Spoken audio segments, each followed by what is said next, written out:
అందరికీ నమస్కారం.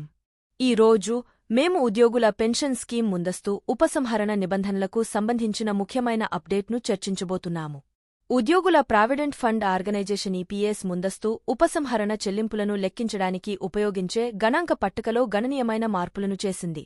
ఈ మార్పులు 10 సంవత్సరాల సేవను పూర్తి చేయడానికి ముందు వారీపీఎస్ మొత్తాన్ని ఉపసంహరించుకునే ఈపీఎఫ్ సభ్యులపై ప్రభావం చూపుతాయి. మీరు 10 సంవత్సరాల సర్వీస్ను పూర్తి చేయడానికి ముందు మీ ఉద్యోగుల పెన్షన్ స్కీమ్ మొత్తాన్ని విత్డ్రా చేయాలని ప్లాన్ చేస్తున్నారా? అయితే ఈ వీడియో చూడాల్సిందే.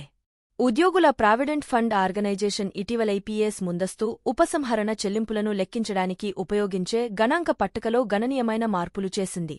ఈ సమగ్ర వీడియోలో మేము కొత్త నియమాలను వివరిస్తాము మరియు అవి మీ ఈపీఎస్ ఉపసంహరణ మొత్తాన్ని ఎలా ప్రభావితం చేస్తాయో వివరిస్తాము.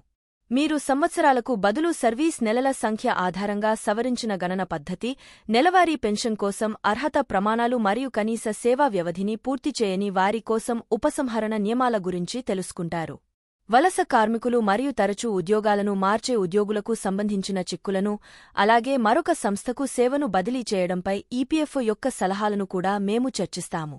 అదనంగా, మేము ఈపీఎస్ మొత్తం ఎలా గణించబడుతుందో, యజమాని సహకారం మరియు గరిష్ట జీతం పరిమితితో సహా వివరణాత్మక వివరణను అందిస్తాము. ఈ కీలక సమాచారాన్ని కోల్పోకండి. ఈ వీడియోని చివరి వరకు చూడండి, దాటవేయవద్దు. కనెక్ట్ అయి ఉండండి మరియు మీ ఈపీఎస్ ఉపసంహరణ గురించి నిర్ణయాలు తీసుకోండి. మేము విషయాన్ని వివరించే ముందు, మరింత విలువైన ఆర్థిక ప్రణాళిక మరియు ఉద్యోగ ప్రయోజనాలు మరియు పెన్షనర్ కంటెంట్ కోసం మా ఛానల్ని లైక్, షేర్ మరియు సబ్స్క్రైబ్ చేయమని మా కొత్త వీక్షకులను అభ్యర్థిస్తున్నాము.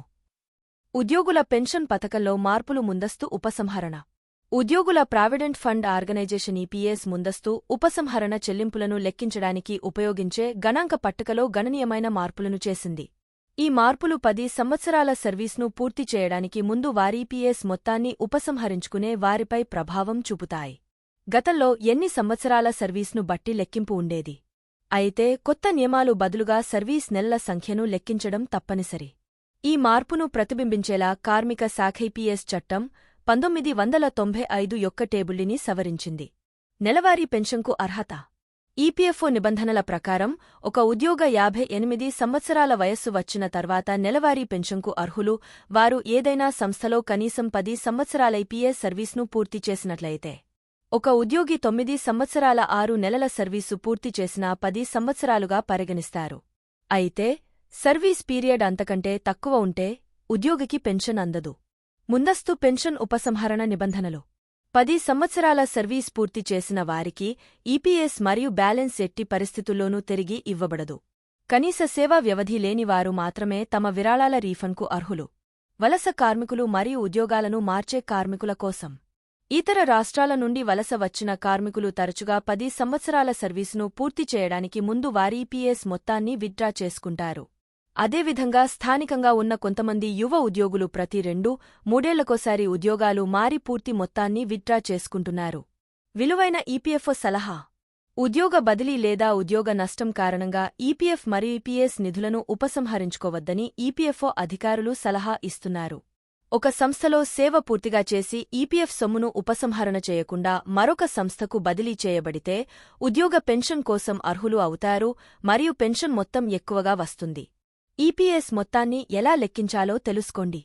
ఉద్యోగి జీతంలో 12% ఈపీఎఫ్ ఖాతాకు వెళ్తుంది. యజమాని చెల్లించే మొత్తం 12% వాటాలో 8.33% ఈపీఎస్కి వెళుతుంది మరియు మిగిలిన 3.67% ఉద్యోగ ఈపీఎఫ్ ఖాతాకు వెళ్తుంది. 2014 నుంచి ఈపీఎఫ్ఓ గరిష్ట వేతన పరిమితిని 15,000 రూపాయలుకి పెంచారు. దీని ప్రకారం ఒక ఉద్యోగ ప్రాథమిక జీతం డియర్నెస్ అలవెన్స్ 15,000 రూపాయలు అయితే యజమాని యొక్క 12% వాటా 1,800 రూపాయలు ఈ విధంగా విభజించబడుతుంది. 8.33% 1,250 రూపాయలు ఈపీఎస్కి మరియు 3.67% 550 రూపాయలు ఉద్యోగ ఈపీఎఫ్ ఖాతాకు వెళ్తుంది. ఒక ఉదాహరణ గణనతో మీకు వివరిస్తాము. ఒక ఉద్యోగ ప్రాథమిక జీతం డియర్నెస్ అలవెన్స్ 15,000 రూపాయలు మరియు వారు 6 సంవత్సరాల 7 నెలలు పనిచేశారు. ఇంతకుముందు 6 సంవత్సరాల 7 నెలలు 7 సంవత్సరాలుగా పరిగణించబడ్డాయి మరియు ఈపీఎస్ వాటాను టేబుల్ ప్రకారం నగదు రూపంలో చెల్లించారు. ఇది 7 సంవత్సరాల కాలానికి 15,000 రూపాయలుని 7.13తో గుణిస్తే 1,06,950 రూపాయలు అవుతుంది. తాజా నిబంధనల ప్రకారం 6 సంవత్సరాల 7 నెలలు 79 నెలలుగా లెక్కించబడతాయి. 79 నెలల కాలానికి నిష్పత్తి 6.69గా ఉంటుంది. కాబట్టి చెల్లించాల్సిన మొత్తం 15,000 రూపాయలుని 6.69తో గుణిస్తే 1,03,50 రూపాయలు అవుతుంది. మీరు చూడగలిగినట్లుగా ఈపీఎస్ ముందస్తు ఉపసంహరణ చెల్లింపులను లెక్కించడానికి కొత్త నెలవారీ నిబంధన మునుపటి పద్ధతితో పోలిస్తే మొత్తం తగ్గించబడుతుంది.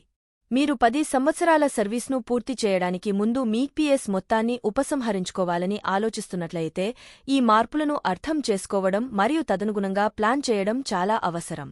ఈ సమాచారం మీకు సహాయకారిగా ఉంటుందని మేము ఆశిస్తున్నాము. తదుపరి వీడియోలో మీకు ఉపయోగపడే మరో ముఖ్యమైన అంశం గురించి మాట్లాడుతాము. అప్పటి వరకు జాగ్రత్త వహించండి, చూస్తూ ఉండండి మరియు దయచేసి మా వీడియోలను లైక్ చేయండి, షేర్ చేయండి మరియు ఉద్యోగుల ప్రయోజనాలు మరియు ఆర్థిక ప్రణాళిక గురించి మరిన్ని అప్డేట్ల కోసం మా ఛానెల్కు సభ్యత్వాన్ని పొందండి. మా వీడియో చూసినందుకు ధన్యవాదాలు.